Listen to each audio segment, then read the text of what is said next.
My name's Brent. Yep, my name is Brent Auvermann. I'm directing what we used to call the Ag Experiment Station down in Amarillo, Bushland.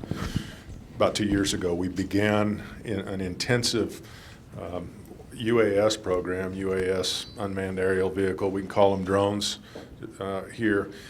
Drone program that we embedded in our research program. Our emphasis was on trying to find ways of sensing remotely sensing attributes of, for example, our wheat breeding program. We got thousands of plots out there of hundreds of different varieties, trying to get an early read on which ones were promising in a given season and which ones were not, so that we could economize on the amount of labor that we devote to screening what end up being non-productive varieties in a particular year. Well, that has really taken off, and we've got quite a number of, we got 8 licensed, FAA licensed drone pilots in our own organization, a few more at USDA, ARS out there at Bushland. All of our work in this space is being done with quadcopters or hexacopters. We don't have any fixed wing type, but over time we're going to want to move to higher elevations above the ground, move faster and cover bigger areas so that we can get into more production scale applications of drone technology, and to do that it'll need to be fixed wing devices. Sensors are always racing ahead in terms of technology development, and there's going to be a lot of things we can do tomorrow that we cannot yet do today, or at least cannot afford to do today. A lot of the work we'll be doing over the next 2 years is in the thermal sensing range. Unfortunately, the high-end technologies in the thermal are export controlled, which means you got to end up dealing with Uncle Sam's State Department before you can. But you got to have a plan in place to deal with those kinds of high resolution thermal images. So I guess the message I'd bring to you today is that you've probably seen a lot of drone activity going on in agriculture. Most of the real advances in research are involved with agricultural research itself, and not as many easy to use advances at the producer level just yet. But boy, we sure would like to get there, because we think there's a lot of upside potential. Let me stop there, and if there's any questions, I'll be happy to answer them later on. I'm Jon Engelbrecht. We farm up between Stratford and Texoma. We're about, I guess, 10% wet acres will be drip this year. The rest is still pivots. We've tried several different things. We're always trying something new. So we've made a lot of mistakes, but we've learned a lot of things over the last few years, and it's just interesting what we keep learning. Once again, Harold Grall. Good to be here. Again, just to kind of reiterate what I spoke about a couple weeks ago, we're primarily corn growers, so we put a lot of emphasis on storing soil moisture. So soil science has had a renewed interest in us where it didn't back in my college days. So soil health is very important. With reduced irrigation capacities, we have to farm completely different. We're interested and utilize anything that will help us with our irrigation efficiency, 30-inch spacing. We're not using any drip at this time, but we are using some dragon line. We have a couple systems with that. Not sure yet how much I like that. It's something that makes sense, but it's a little bit higher, takes a little bit more management. So the jury's still out on that. We're not ready to dismiss it and pull it off to any systems, but we're just going to look at it a little bit carefully. Where it really does have a great application, I think Tom Moore talked about this a couple weeks ago, where he briefly spoke about it, where you have a low gallonage sprinkler and you have all these small nozzles on first several spans. Well, it gives you the capability of spreading that water out a little bit more, where you're not overwatering those first spans. Other than that, as far as remote sensing, we got our first little helicopter today, and so we're gonna get involved in that. I think it's something that something, it's a future for us. We don't know what it's gonna tell us this first year. Our expectations aren't very high. I missed Bryce's presentation, and they've been doing it several years, and I always like visiting with him. But I think it's something we need to get involved with. We are using satellite imagery. I think we're going to use this on top of satellite imagery, identify some areas, and then maybe fly them ourselves. As far as flying full fields continuously, probably won't get into that aspect as of yet. We're just going to wait and see what it tells us. We're doing a lot of prescription farming with John Gibson's help. You know, he's been very helpful. This is something I think it has a great value to us, being especially corn growers with limited irrigation, because we've identified areas based off our yield maps that consistently do not yield as well as the rest of the fields. And so when you get them mapped out, and that's kind of the first step, we see that shallower soils, due to shallower soils, different organic matter levels and carryover levels in their fertilizer, because they're not yielding as high as the rest of the field. So it just makes sense that we can go in there and identify those areas, fertilize less, plant less population. And, you know, our primary interest is to, just like you guys, is profitability. And we want to maximize profit for every inch that we pump. So I'll be open to questions. I'm going to hand it off. I do like this. You know, you think about what we've got here and what we covered today. Drones, you got the Drone Pro here, you know, doing it from a research standpoint, and hopefully you can expand on where this may end up with commercial agriculture. You have the drip versus pivot right here, and then you have the drag line and the precision ag element. So we pretty much covered it all. Take it away. Who wants to take the first shot? Can I say? Sure, go for it. We did have 2 pivots on Dragon Line, and I don't know, maybe we're lazy or chickened out too quick or whatever, but mine's all in the trash pit now. Not to say it's a bad idea. The concept's there. It works great. It's a bigger pain in the butt than it seems. You know, putting it on, it seemed easy. Watching it work, it's good.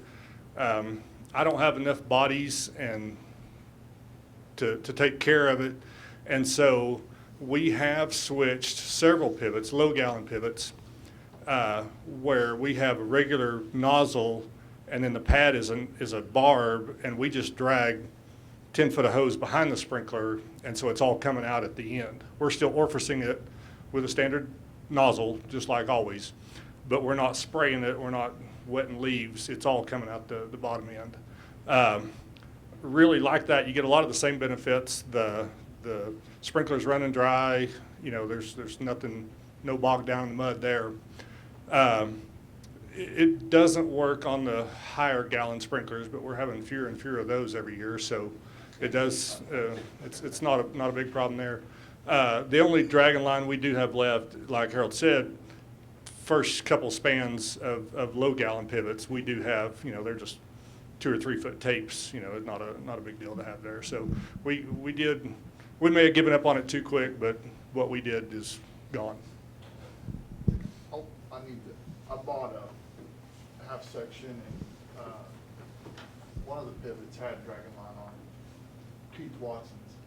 And I went out there 2 weeks ago or so, and I was closing the sprinkler tracks. They were starting to strip tills. And I noticed a lot of the hose. I've consulted on this ground, so I've seen it work, and it works good.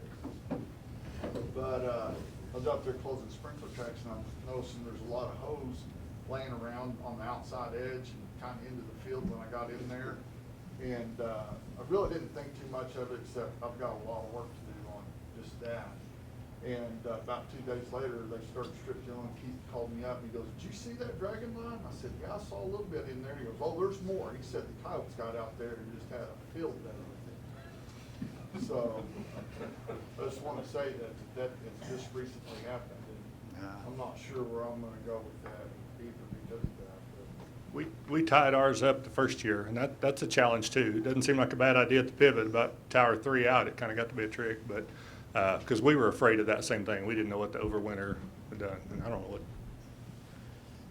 They suggested that to us also to tie it up, and it seemed like an awful lot of work, so we just left it loose. And every year's a little bit different. This is our fourth year with it, fifth year.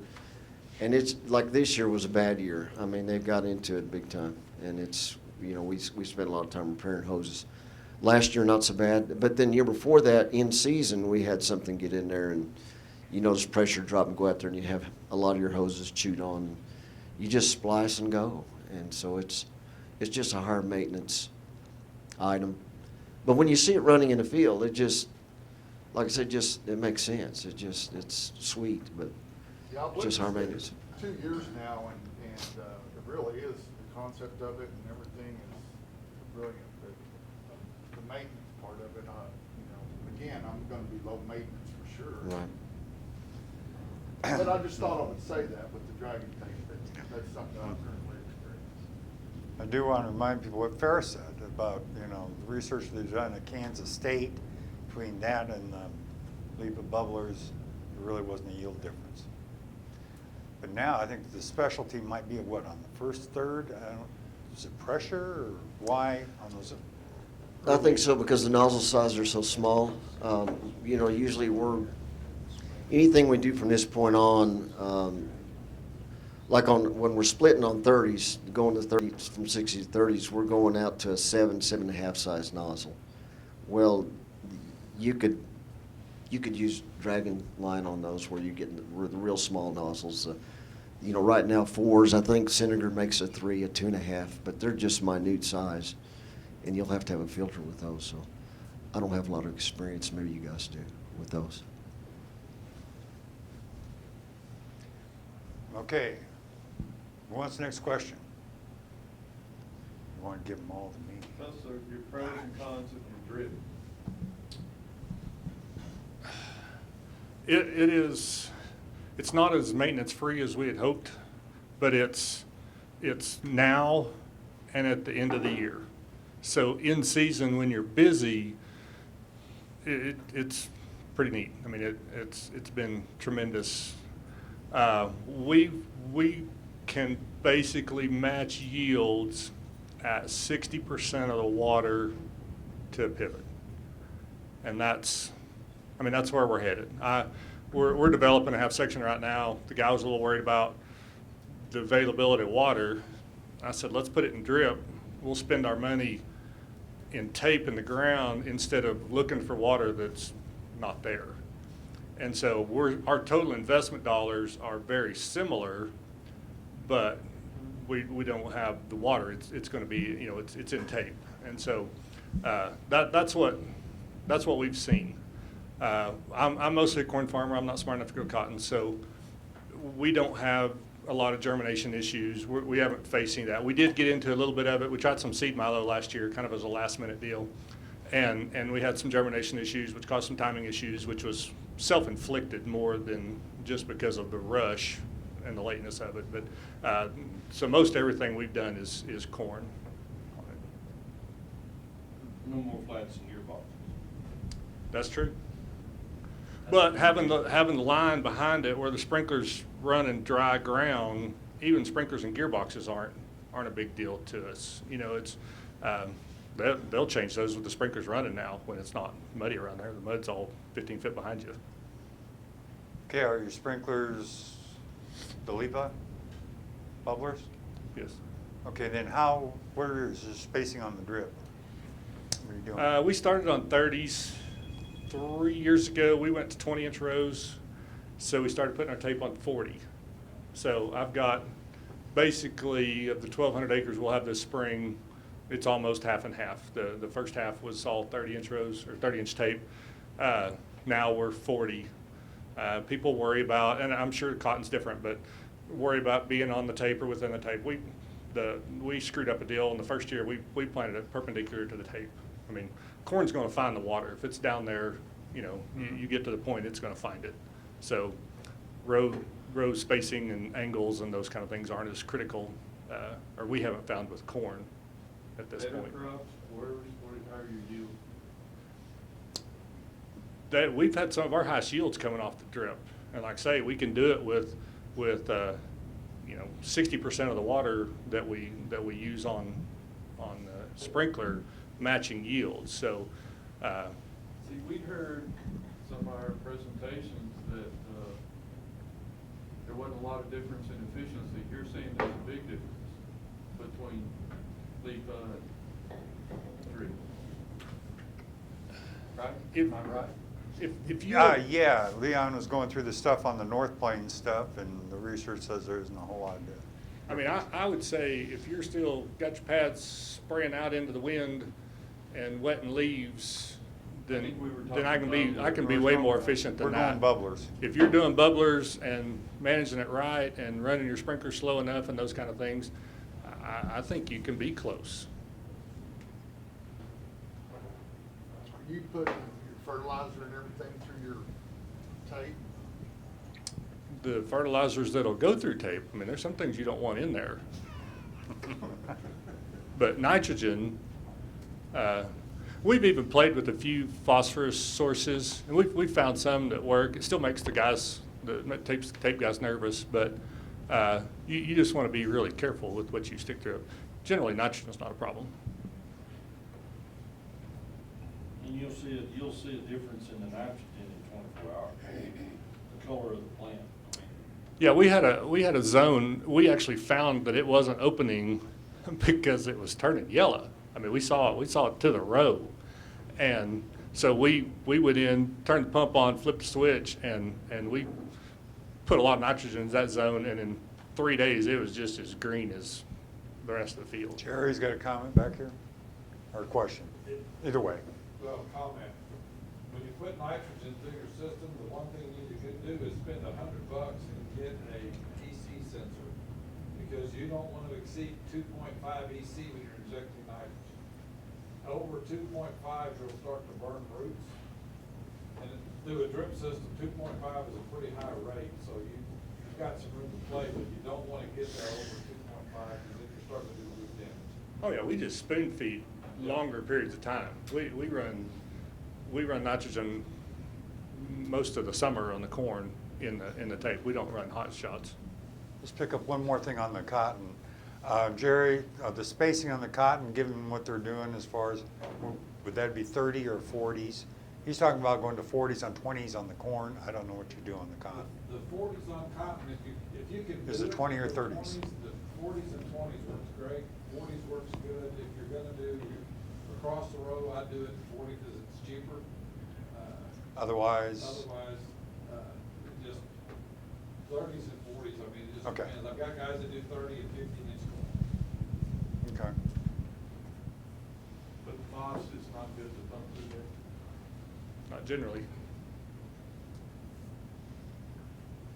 So, We put, let's see, now you guys are texting me.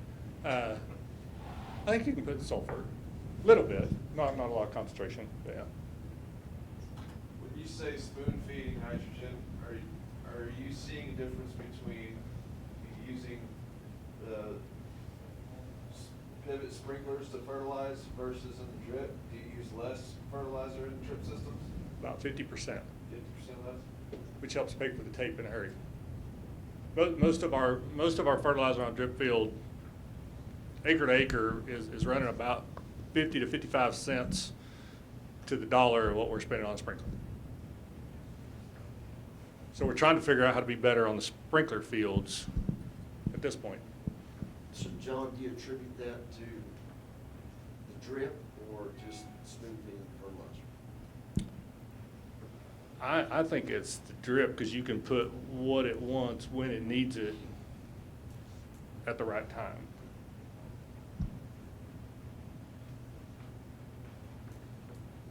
How long a period do you run it You know, we're still playing with that.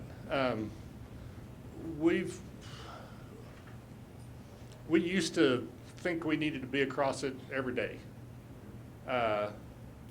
And you want to, corn learns its water cycle, and so you don't want to change it a whole lot in season. But we've slowed down, and we also don't want to be in the same zone at the same time of day. So we're on like we have a lot of them on 30-hour cycles or 42-hour cycle, you know, something that's off so that it's not in the same set at the same time every day. But if the longest we'll go is pushing 3 days, 2.5, 2 3/4 day. Generally, everything's back around.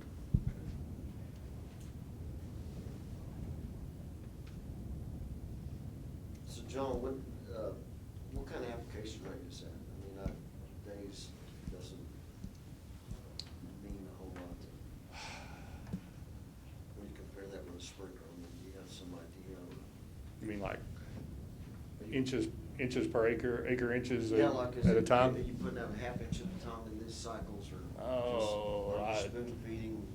I'd have to go, I mean, the chart tells me, and we've got high gallon drip deals and we've got some really low, and I don't know. We generally, oh, you're gonna get me lying now.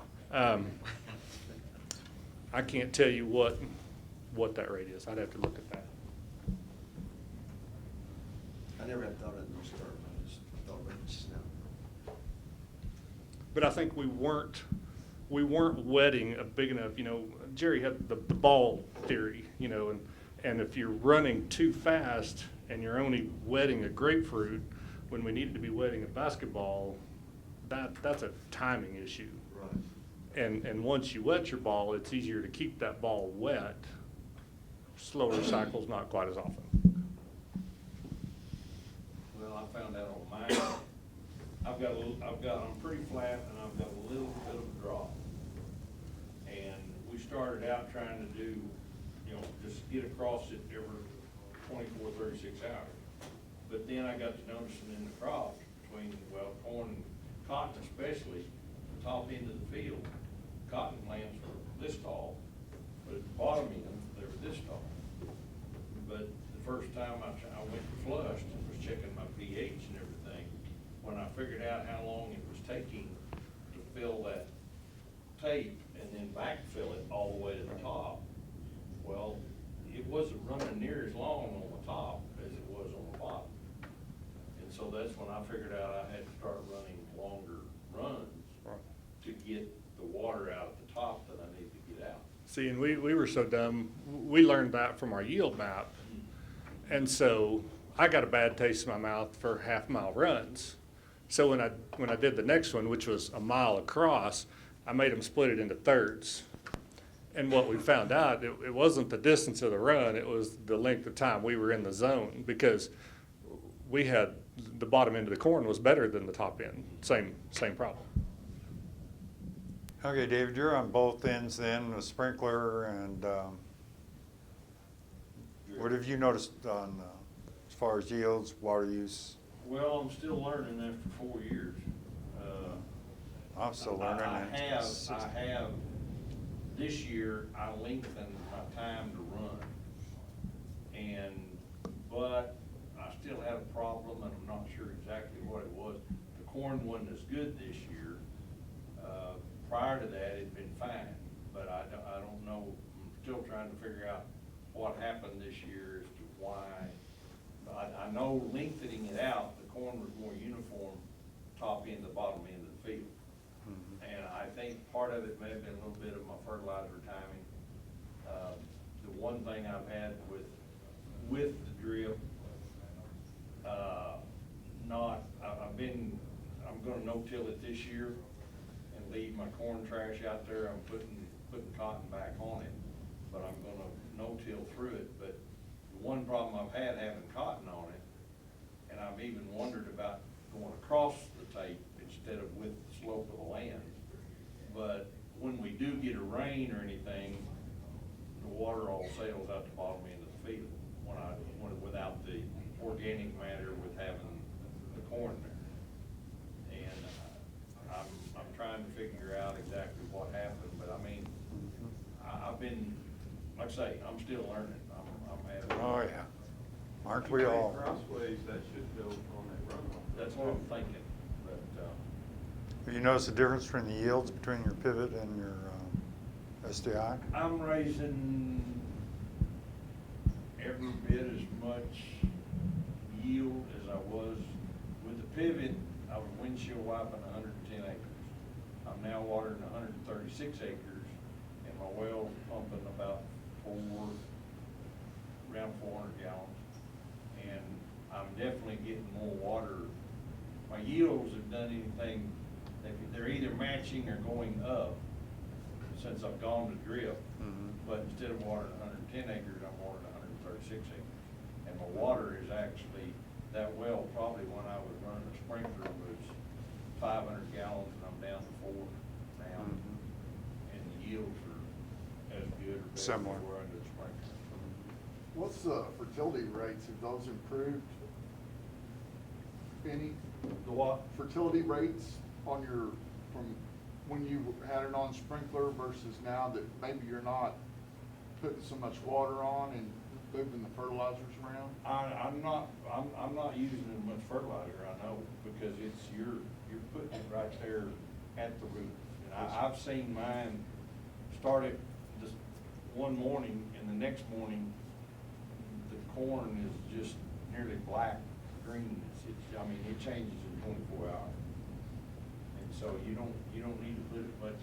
I'm on 30-inch spacing on my drip tape, and 1 year I'm planting between it, and 1 year I'm on top of it. You're doing the same thing with your center pivots, Yeah. the 30-inch bubblers. But I didn't have bubblers on this one whenever I did this. So David, or John, either one, you run probes on your drip? How about you, John? Do you know, my question, did you have problems with water percolating past the root zone? No, in fact, we don't get water Down as deep? deep. Okay, you don't have to. Yeah, the root activity is much shallower in the drip, stays that way year round. So, as far as do you do any pre-water? I guess you have to an extent, but. No, we don't. We haven't pre-watered drip in 3 or 4 years. We have it running generally before we plant. We want it active and starting to form that ball in the ground, and you know that's another advantage to it. So if we're going to be there in 3 days, we'll start the drip cycling through back and forth to start that before we plant. And you're planting in moisture. Well, you hope. But the moisture will rise at night, just like normal. And I'm the same way. I usually don't start pre-watering, and I start maybe the week before we start planting, or the week we plant, then I'll start. So are you pulling out, so when you're looking at your probes, you pulling from 3, 4, 5 foot? Or is it all? Most of it's 32 and up. 32 and up. So you don't have to rely on so much to an extent. I mean, it's just, it's not as, you don't, the 3 foot and 4 foot and 5 foot graphs they just don't move much. We're not moving water down or pulling out.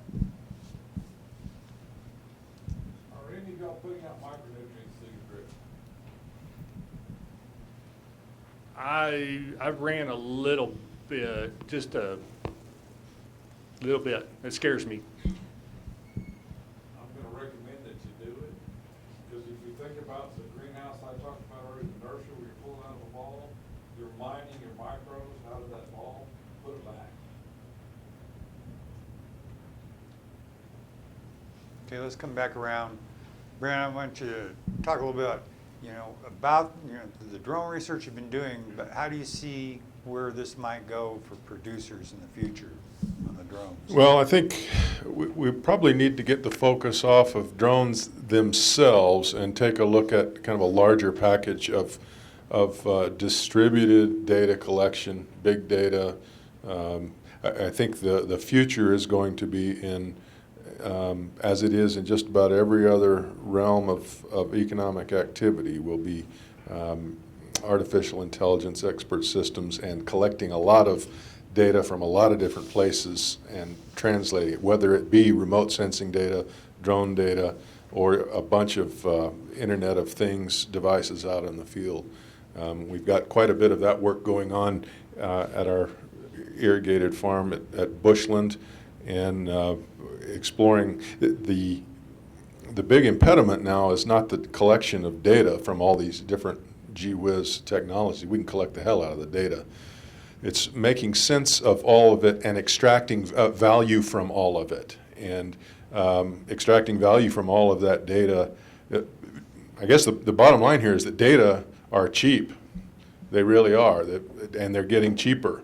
And what's getting, we're collecting so much of it, we're collecting so many digital photos on our cameras and smartphones that we can't sort through them all and decide which ones we want to keep, which ones we want to throw away. Well, multiply that by, millions, and you've got the issue in agriculture. So really the future, the frontier of smart agriculture is in the translation of data into actionable information and extracting value from all of that you're spending a few dollars here and there on. It doesn't cost much to buy a drone. Sink $500 to $1,500 in a drone and learn to fly it, and boy, you can put terabytes of data away. But what we all need, and what the researchers are finally coming to understand, is that we need to be putting more of our effort into extracting value from those data than we are collecting the data themselves. So I guess my big idea is, yeah, drones are going to be an important platform for us, and there are going to be some things that drones can do that other techniques can't. And then there are going to be some areas of data collection that drones are not perfectly suited to, that you can spend a few bucks here and there and get better data in the right place at the right time without having to put something up in the air. So my focus is less on the data collection technology so much as it is, at least on the research side, developing ways of extracting data, extracting value from all of those data. I think I took your question in a different direction, Steve, but that's really what we're coming down to. So.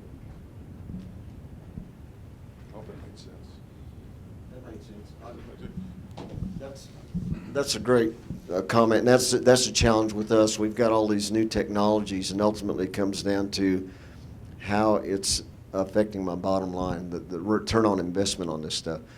And like with the drones, and having one format to be able to collect all this data in, and then to be able to quantify that data, that it's actually making you money. And that's kind of the direction that we're trying to go in. And I know if maybe that doesn't make a lot of sense, but it's great to do all these things, but ultimately, how can I quantify that it's making me money? How can prescription farming show me if that little piece in this circle is 200 bushel of corn may be making me more money over in this little piece than 250 bushel of corn over here?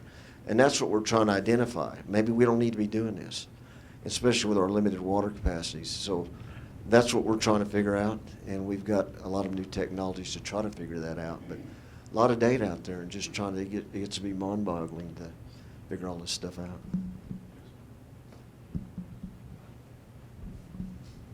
How are you going to be able to float the water? I was looking at John's maps and that, and I'm trying to figure out how are you going to be able to really adjust the water when you've got smaller strips or whatever. Well, we don't have that part figured out yet. We're doing the variable rate, with our fertility and with our seeding rates. Stay tuned for next year. Ultimately, we hope that'll come. That we'll be able to variable rate our irrigation. That makes sense. I mean, why would you want to apply, so much water over here that's not going to make you yields that this part over here is? So. Yeah, and that's the direction. My question is more the size thing. I can see, speed up, slow down. But. Yeah. Well, we have that capability now. Yeah. But actually doing it in zones, like some of that technology's out here, is just not perfected. It's Pie-shaped zones. yeah, not just pie-shaped zones. Yeah, so that may be better fitted for drip when you think about it. Yeah. Okay, any other questions? That 3, 4, 5 data was really interesting too. They done, Leon and Group and everybody here. North Plains did a really good job on that. There's a lot of interesting things going You were on. part of that. Are you still doing the 3, 4, 5? No, we're Why did you quit? Because I thought the data quit, a few years back, right? well. I think we proved that we don't need 5 gallons per acre. That Right. we can get by with 4. But on the other side of that, one thing I think we missed during that study, and I got thinking about this some time ago, was if you had 5 gallons available, you could probably, you would have times that you could shut that sprinkler off. Where if you're doing a study, you have to keep things running, so it kind of alters the data, in my opinion, a little bit. So, but you have to be very disciplined and confident in what you're doing to be able to do that. So.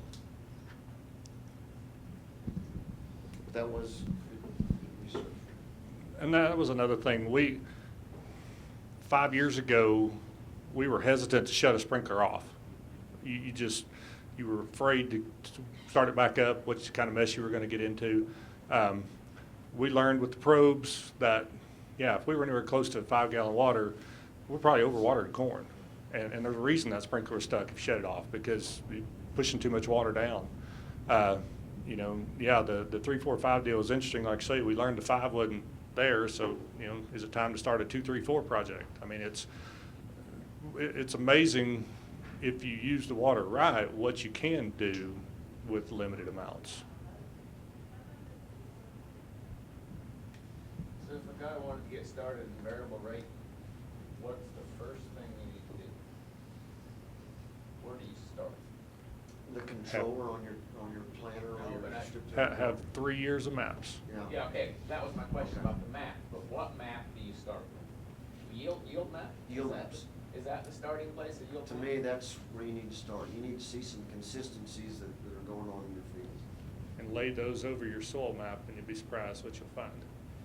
And it's not just soil texture or soil type, but depth of soil too, Depth. Frank. You know, for us, that's huge.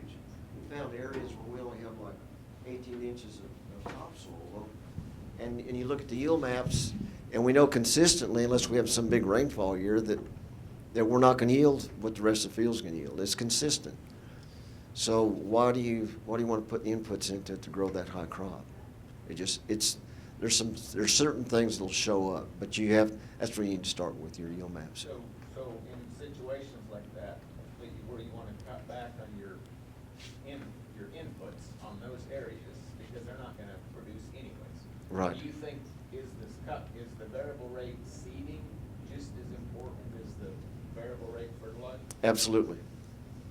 Like to be able to But you have to find your sweet spot, Frank. I mean, you can't depend solely on John back there.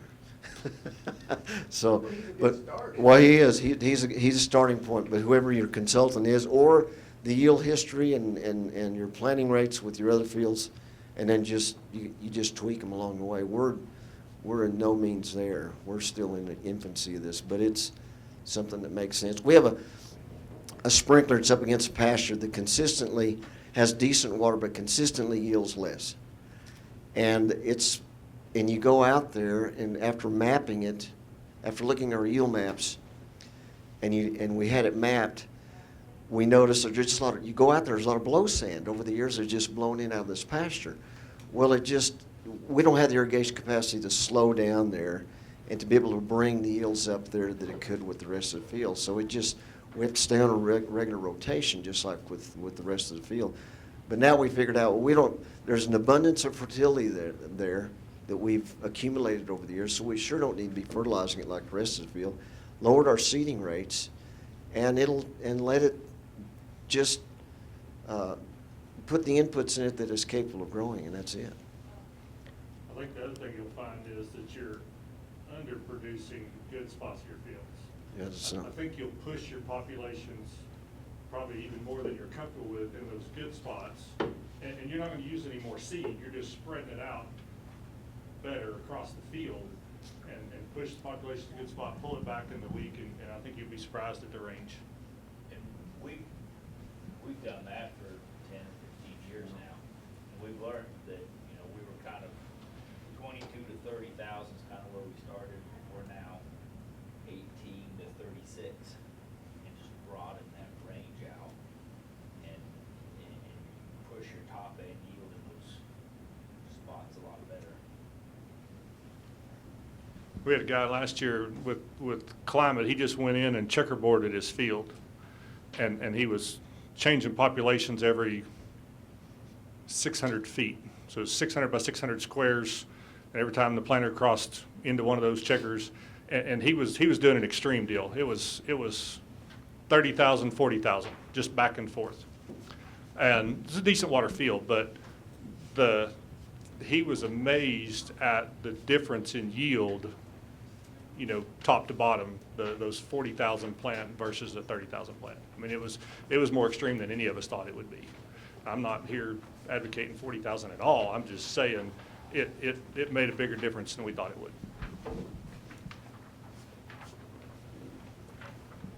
Okay, we're at the witching hour before we have the reception. Anyway, I actually got a little bit more.